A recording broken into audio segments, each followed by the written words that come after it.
Oke, selamat pagi, selamat siang, selamat sore, selamat malam, teman-teman sekalian.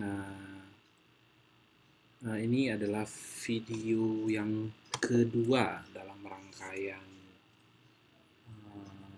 kita membahas project management yang didasari terhadap buku PMBOK atau PMBOK yang dikeluarkan oleh PMI, Project Management Institute ya.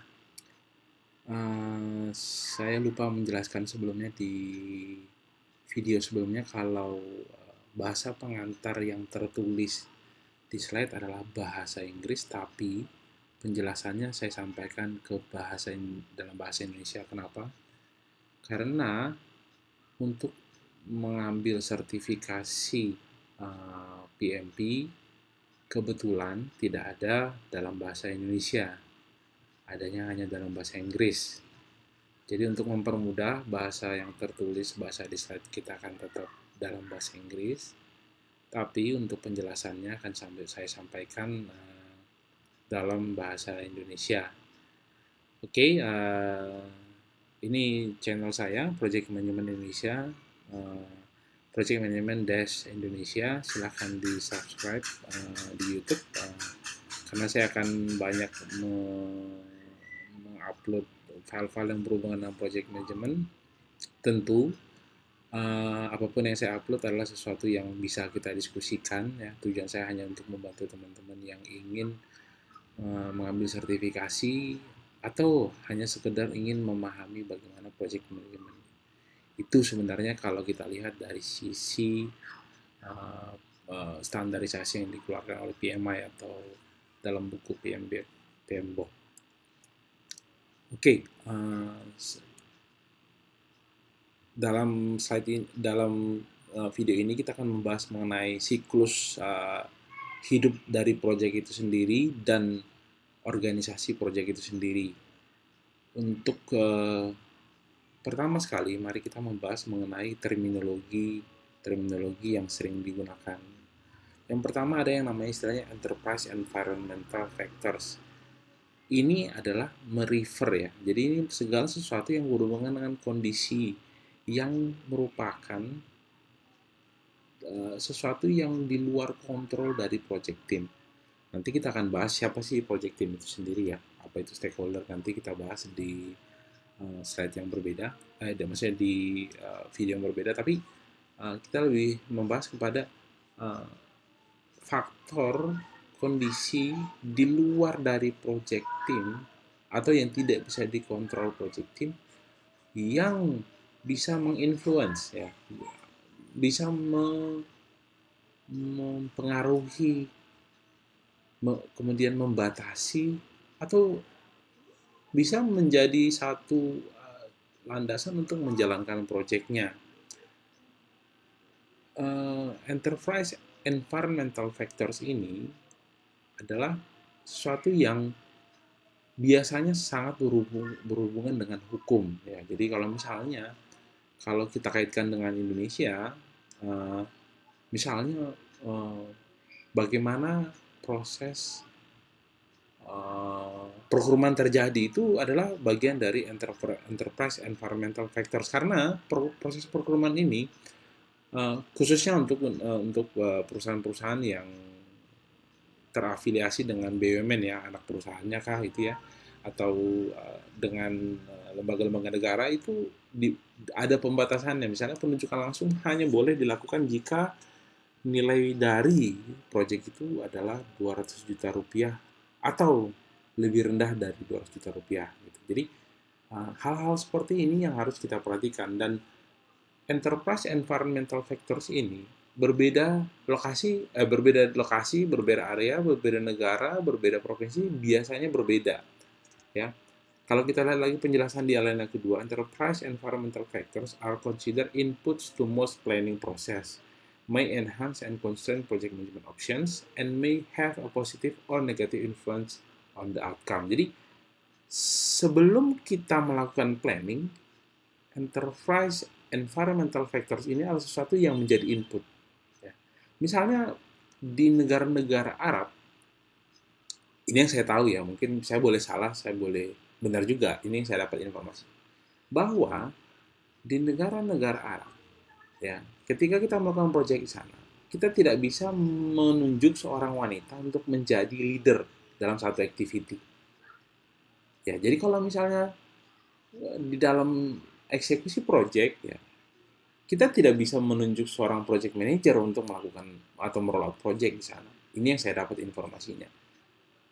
Sekalipun, sekalipun kita di perusahaan yang mau mengakui kesetaraan gender, misalnya saya pernah kerja di Nokia gitu. Jadi ketika Nokia merollout project di negara-negara Arab, sekalipun kita punya banyak PM yang berkaliber tapi wanita gitu ya, kita tidak bisa mengassign teman-teman ini ke negara-negara Arab karena itu melanggar. Saya nggak tahu apakah ini dalam artinya hukum yang tertulis, hukum negara atau hukum adatnya atau hukum atau norma-norma di sana bahwa memang nggak boleh seorang perempuan untuk memimpin suatu activity gitu. Yang saya tahu sampai tapi kalau hanya untuk melakukan konfigurasi atau perangkat atau apa itu bisa dilakukan. Jadi enterprise environmental factors ini adalah sekali lagi adalah hal-hal di luar ya, di luar kontrol dari project team yang bisa mempengaruhi ya, mempengaruhi uh, project itu sendiri ketika rollout. Ya, asumsi saya project team ini adalah uh, masih dalam satu perusahaan. Artinya ketika kita membicarakan Nokia atau kita membicarakan Ericsson atau kita membicarakan Astra dalam melakukan project team ini masih dalam internal Astra gitu ya. Asumsinya yang untuk yang kita lakukan. Ya, jadi di luar dari Astra. Jadi kalau Nokia berarti yang tidak bisa dikontrol oleh Nokia gitu. Jadi itu di luar. Oke. Okay. Kalau kita bisa lihat di sini ya, ada misalnya organizational culture, structure, and governance juga bisa ya. Jadi ternyata, oke, sekalipun kita katakan Nokia ini adalah dalam satu perusahaan gitu ya. Tapi posisi project team itu adalah sampai level, kalau di Nokia kemudian dia punya project director adalah sampai project director gitu. Sementara culture organizationalnya itu sendiri biasanya itu dipengaruhi juga oleh lokasinya. Misalnya di Indonesia akan berbeda culture cara melot projectnya dibanding dengan di Malaysia atau di negara-negara Arab. Kemudian ada fasilitas ya, distribusi fasilitas dan resources itu juga pengaruh. Kemudian standar pemerintah dan industri ya, itu juga pengaruh ya.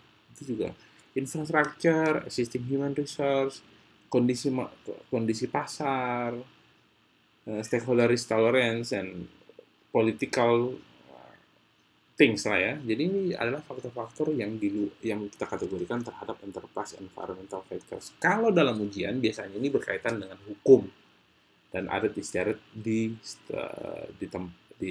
mana proyek itu kita lakukan.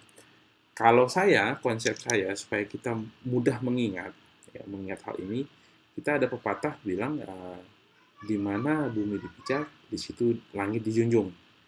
Mungkin ini gambarannya yang paling pas untuk enterprise environmental factors ini. Kemudian ada yang namanya organizational process asset. Ini adalah prosedur, plan, SOP, knowledge base atau hal-hal yang sebenarnya dibuat oleh organisasi di mana proyek itu dilakukan gitu. Jadi kalau misalnya Nokia dalam hal yang tadi, berarti ini semua SOP, semua policy, kemudian knowledge base kalau memang ada, kemudian plan yang dibuat oleh Nokia untuk merolot proyeknya dia. Jadi internal ya. Termasuk itu misalnya kita punya form, termasuk kalau misalnya kita punya SOP untuk bagaimana cara melakukan rekrutmen, cara melakukan pembelian, procurement ya. Jadi intinya itu di dalam hal-hal yang memang bisa dikontrol oleh tim project, dalam artian ini adalah sesuatu yang dibuat oleh perusahaan di mana project itu akan dilakukan. Misalnya, kalaupun dalam kenyataannya nanti ternyata ada hal-hal yang pada saat ini menurut tim project itu tidak mendukung uh, project ini untuk dilakukan dengan baik, kita bisa meminta ke PUD untuk dilakukan perubahan atau meminta untuk pengecualian untuk khusus untuk project ini. Karena memang ini sesuatu yang bisa kita kontrol, ya. Nanti kita untuk stakeholder memang harus kita lihat, ya. Nanti kita akan detailkan kembali, tapi tolong diingat aja bahwa organizational proses aset ini adalah hal-hal yang bisa dikontrol oleh tim project, ya. Nah, bisa misalnya itu kalau di sini kita sebutkan adalah schedule, list data, and value data itu yang sudah ada sebelumnya, ya. Merupakan juga adalah input untuk melakukan semua planning. Bisa digrupkan menjadi dua, yang pertama proses dan prosedur, dan kedua itu adalah corporate knowledge base. Jadi proses dan prosedurnya dan corporate knowledge base-nya. Nah, kalau kita bisa lihat di sini perbandingannya langsung, ya. Kalau di segi OPA-nya atau Organizational Process Asset-nya itu adalah plan, process, procedures. Kalau IEF-nya itu malah conditions yang tidak bisa dikontrol oleh project, ya. Kalau kita lihat lagi include-nya itu untuk OPA, guideline, template, ya, standar, informasi sebelumnya lesson learned. Sementara kalau di IEF atau Enterprise Environmental Factors itu regulatory, ya, maksudnya hukum, ya, culture, kondisi-kondisi politis, ya, saat ini, ya, infrastruktur, kemudian toleransi para pemangku jabatan atau stakeholder terhadap risiko juga menjadi pertimbangan. Oke. Secara umum untuk siklus dari sebuah proyek adalah seperti ini. Oke. Yang pertama kali adalah kita akan memulai proyeknya. Menurut standar yang dikeluarkan oleh PMI atau yang dituliskan dalam buku PMBOK, ya, bahwa proyek itu bisa dikatakan sudah secara resmi berjalan kalau ada proyek charternya. Ya, nanti kita akan pelajari apa itu proyek charter. Sesudah itu kita akan organize dan prepare. Kita akan mempersiapkan, ya, bikin schedule segala macam yang kita buat dalam project management plan, ya. Ini ya sesuatu yang terminologi harus kita mulai ingat mulai sekarang, project management plan atau PMP, bukan sertifikatnya, ya, tapi project management plan-nya. Untuk kemudian plan-plan yang sudah kita buat ini akan kita execute. Dalam proses mengeksekusi plan-plan kita tadi, kita akan ada hasilnya. Hasilnya itu yang disebut dengan deliverables. Nah, kalau dia sesuai dengan yang diminta, artinya sesuai dengan scope, maka dia akan menjadi accepted deliverables, yang artinya hasil kita mengeksekusi aktivitas yang sudah kita plan tadi dapat diterima oleh orang yang akan menerima deliverables yang dimaksud. Untuk kemudian sesudah semua deliverables-nya yang harus kita sampaikan terpenuhi, kita akan bisa meng-close project-nya. Jadi sebenarnya sesimpel ini, ya, sesimpel ini. Jadi kita bisa lihat bahwa cara kita meroll out project itu ya sederhana ini. Kita mulai, kita plan, kita execute, dan kita close. Kemudian ada yang namanya istilahnya project constraint. Ya, sebelumnya kita sudah sampaikan project constraint ada 3, ya, triple constraint istilahnya. Tapi dalam hal ini kita mau breakdown. Sebenarnya apa sih yang menjadi hal apa yang menjadi constraint atau batasan untuk project, ya. Jadi ini sangat sesuatu yang harus kita perhatikan. Jadi kalau kita menjalankan project, ingatlah ke 6 hal ini. Yang pertama masalah schedule atau time, ya. Time. Jadi kita harus ingat, karena definisinya sebelumnya project itu adalah sesuatu yang ada start dan end-nya, berarti kita harus mikirin time. Yang kedua ada cost-nya. Tentu kita nggak bisa jalan project begitu aja, kan. Ada cost yang harus kita pertimbangkan. Kemudian ada scope. Apa yang mau kita capai dengan project ini? Ya. Kemudian ada resource-nya mungkin akan termasuk cost, tapi resource ini banyak yang lain, misalnya mobil perusahaan yang akan kita pakai, ya, selain dan budget yang ada dalam masukan dalam cost. Apakah kita akan pakai tools yang akan dalam perusahaan yang kita pakai? Apakah tim procurement yang akan kita utilize? Ya, jadi ini semua harus. Dan kemudian ada quality. Quality itu artinya kesesuaian dengan scope ya. Jadi quality ini bisa disesuaikan dengan cost juga, bisa disesuaikan dengan resource juga, bisa disesuaikan dengan scope juga. Jadi berkualitas, berarti sesuai dengan apa yang diminta. Dan yang terakhir ada risiko. Risiko ini apa? Risiko kegagalan kita untuk tidak memenuhi atau tidak meliver udang kerjaan dengan baik. Jadi kalau kita lihat di sini, di kata-kata di bawah itu, if there's or there are project change or changes, you'll need to know how that change affects all of the constraints. Jadi kalau misalnya ada perubahan waktu, kita lihat dari sisi cost, berubah nggak? Ya. Scope-nya gimana? Masih bisa kita deliver nggak?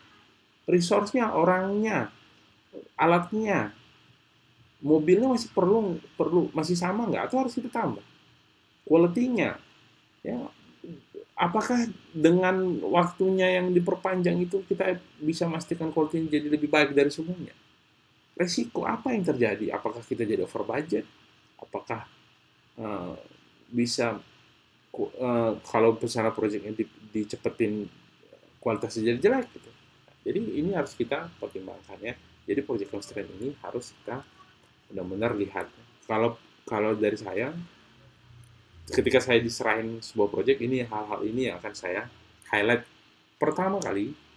Waktunya kapan, biayanya, budgeting cost-nya berapa, scope-nya apa aja yang kerjakan, orang-orangnya untuk di project saya itu siapa, kualitas yang diharapkan apa, dan risiko-risiko yang mungkin akan muncul di project itu apa.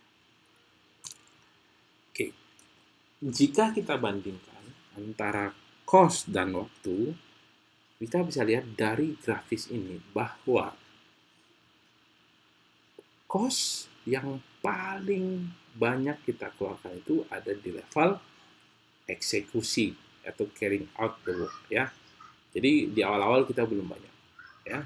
Jadi kalau kita lihat the cost versus time-nya, jadi selama project itu dieksekusi, artinya sesudah kita plan, activity-nya kita eksekusi, disitulah paling banyak cost yang dihabiskan.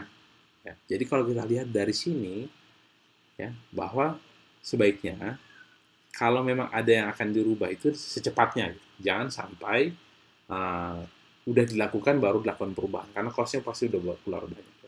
Kalau kita lihat di sini timeline yang tadi ya, sini ada project charter sendiri ya. Kalau kita bandingin sama yang di sini tadi ya, timelinenya, coba kita lihat sini bahwa kita kan akan bisa resmi men-start project charter project itu kalau udah ada project charter. Kemudian kita akan planning nih. Kalau udah kita planning itu kita akan mengeluarkan namanya project plan. Apa yang kita planning kita execute ya. Sehingga kita ada namanya accepted deliverables seperti yang dijelaskan sebelumnya. Dan sesudah semua accepted deliverables kita ada namanya dokumentasi. Itu wajib ya. Jadi acceptance-nya gimana? Harus tanda tangan dong. Jangan ya accept tapi nggak tanda tangan. Kemudian kita bisa lihat bahwa dalam grafis ini bahwa seperti yang dijelaskan sebelumnya bahwa ada istilah progressively elaborated, artinya project itu kita akan ketahui seiring dengan waktu ya.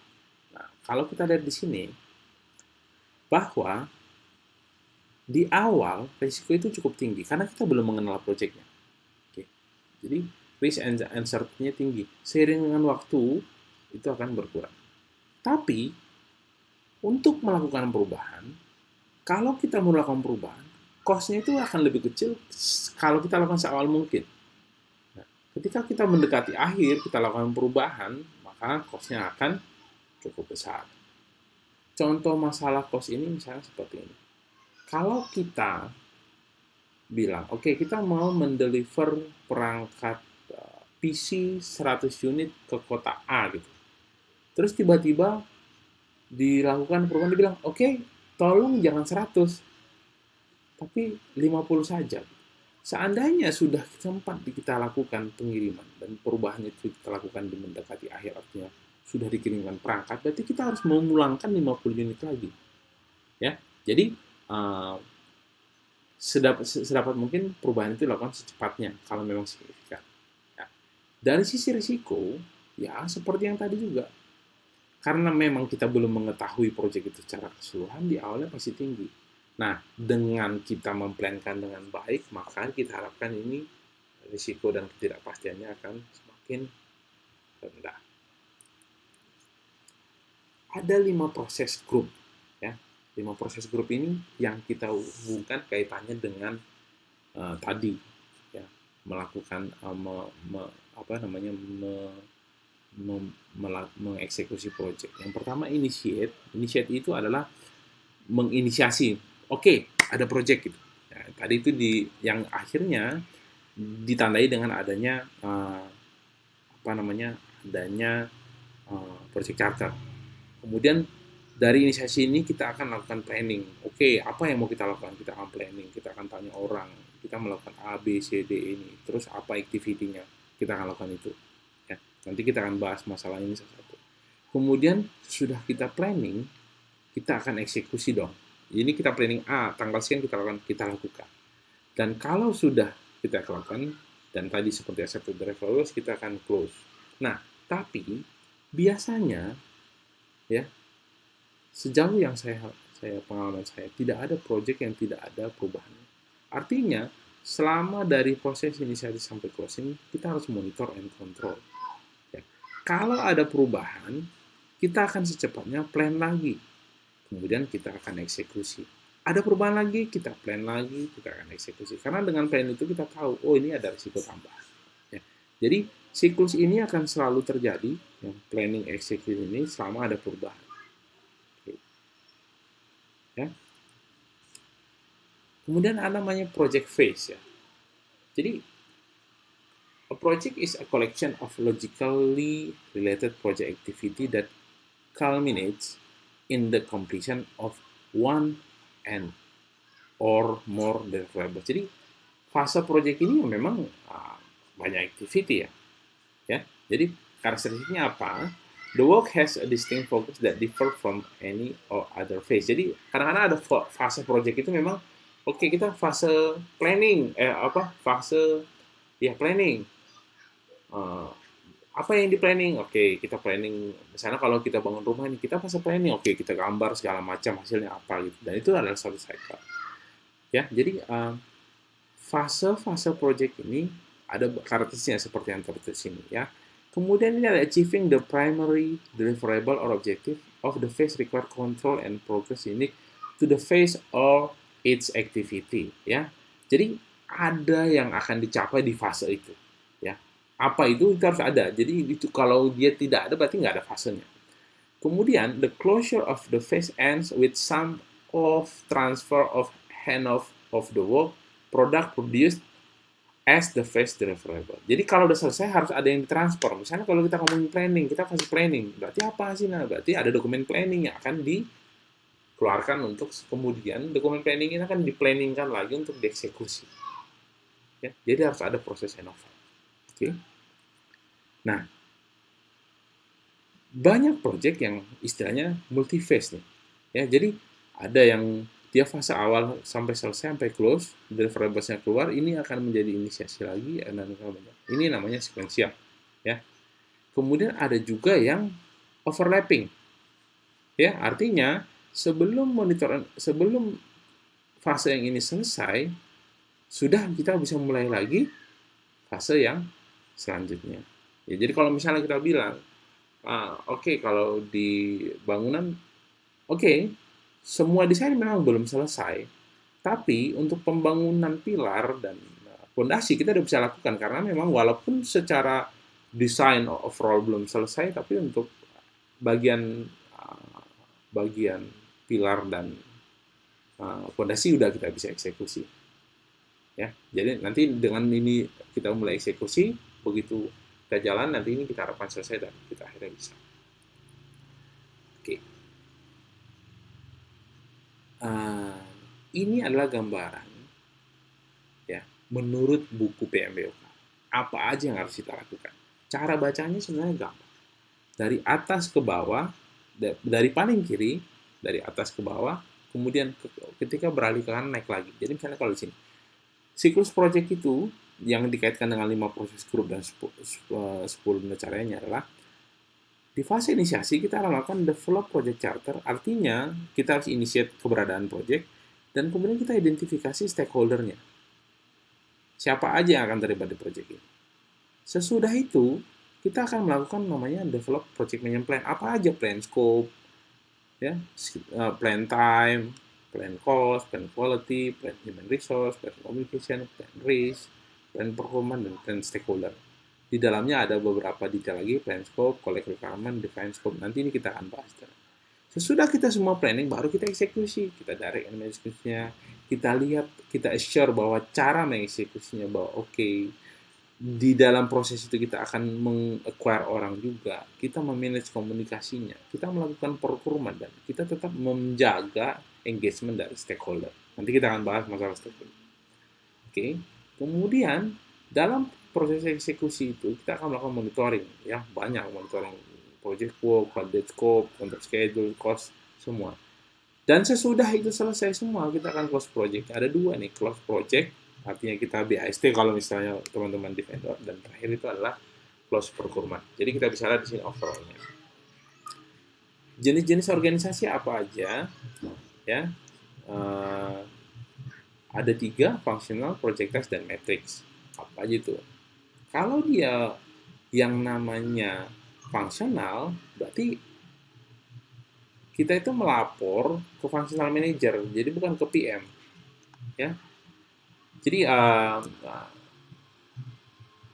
kalau kita bisa bilang functional itu projectnya itu project banci lah. Pada akhirnya dilakukan oleh operation juga, ya. Kemudian coba ya, bentar, saya pause dulu. Oke, kita lanjut lagi ya. Sorry, ada gangguan. Jadi bentuk-bentuk organisasi project itu yang pertama itu ada fungsional. Jadi fungsional ini artinya project member itu orang-orang yang mengeksekusi itu langsung melapor ke functional manager. Terus ada yang namanya part-time project manager. Jadi project manager itu lebih ke arah apa namanya, asistennya si functional manager. Ya, functional manager itu artinya manager yang misalnya kalau kita ngomongin project network berarti functional manager adalah manager network. Kalau kita ngomongin project HRD berarti functional manager adalah manager HRD gitu ya. Dan decision-nya itu ada dari functional manager. Kemudian ada namanya projectize ya. Projectize ini di mana PM itu berkuasa penuh ya. Ini biasanya project dilakukan di perusahaan-perusahaan besar kayak Nokia, kayak Ericsson, IBM, di mana project manager itu punya full authority terhadap resource, uang, orang gitu. Kemudian dia bertanggung jawab terhadap keberhasilan project itu. Jadi KPI-nya ada di project. Biasanya ini levelnya itu project manager itu sampai ada yang namanya project director yang punya beberapa project manager. Kemudian ada namanya matrix. Nah, matrix ini yang paling lazim ya. Ada namanya weak matrix, di mana PM-nya punya otoritasnya lemah. Ada namanya balance, di mana sharing lah ya, sama-sama kuat. Ada namanya strong, di mana PM itu lebih dominan, tapi member project-nya itu masih report ke functional manager. Ya, artinya tidak ada yang namanya orang yang dedicated hanya ngerjain project. Tapi di vendor-vendor di perusahaan Indonesia, vendor-vendor IT itu rata-rata sih mereka itu strong ya. Ya, jadi PM itu punya, tapi mereka punya resource manager istilahnya. Oke? Nah, karakteristiknya bisa kita lihat di sini ya, bahwa kalau yang functional itu project karakteristiknya itu rendah ketidakpastiannya. Ya. Artinya kalau untuk yang pasti-pasti aja ya udah pakai functional aja, functional project organization. Tapi kalau dia tidak pasti yang tinggi, ya sebaiknya kita melakukan namanya projectize. Artinya orang-orang yang kerja kan khusus gitu ya. Kalau teknologi yang dipakai standar ya fungsional. Kalau misalnya dia benar-benar baru ya sebaiknya projectize. Kalau dia kompleks cukuplah dengan matriks. Complexity dari projectnya low ya pakai fungsional. Kalau high ya pakai projectize. Durasinya short pakai fungsional. Kalau long sebaiknya projectize. Projectnya kecil fungsional. Kalau dia besar sebaiknya projectize. Kalau dia nggak begitu penting ya fungsional. Tapi kalau penting banget ya projectize. Kalau dia kritis secara waktu itu, kalau enggak ya berarti fungsional. Kalau dia memang benar-benar kritis secara waktu ya kita harus projectize. Jadi inilah gambarannya sebenarnya kalau kita mau memakai organisasi project apa yang cocok untuk mendeliver project ini sudah ada kategorisasi dari jenis-jenis projectnya sendiri. Ya, kalau kita lihat di sini lebih gampang lagi gambaran yang tadi. Kalau simple project ya bisa dilakukan oleh production team. Tapi kalau di complicated project maka dia butuh yang namanya dedicated project team. Jadi orang-orangnya harus dedicated di project. Ngerjain project itu aja, nggak ada yang lain. Tapi kalau simple project bisa dilakukan oleh operation, artinya dia ngerjain project juga mengerjakan kerjaannya sehari-hari atau operation. Ya, secara organisasi juga ini dijelaskan, ini saya ambil dari buku ya, ini jelas ya project authority-nya apa, ini bisa diperhatikan. Kalau nanti mau ujian ini tolong diingat ya. Jadi kalau misalnya di functional project manager authority itu little or none malah, jadi dia suka dibilang juga project expenditure ya. Tapi kalau di projectize, oh project manager itu punya otoritas tinggi, bahkan total gitu ya, jadi semua ada di kendalinya. Ya, kalau di resource, fungsionalnya itu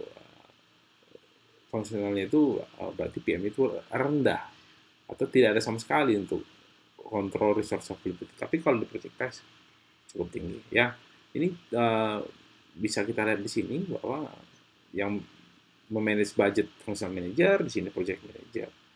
Role-nya di sini part time, di sini full time. Administratifnya, maksudnya ada staff nih, staff project atau project admin istilahnya. Di sini part time, di sini full time. Jadi kita bisa lihat kaitannya dengan strong matrix, balance matrix, dan matrix juga sudah kita lihat di chart. Oke, demikian juga yang kita coba bahas untuk struktur organisasi dan sebelumnya siklus project. Kalau nanti ada yang mau ditanyakan, tolong di komen aja ya, biar nanti kita bisa discuss. Terima kasih, semoga video ini bermanfaat untuk kita semua.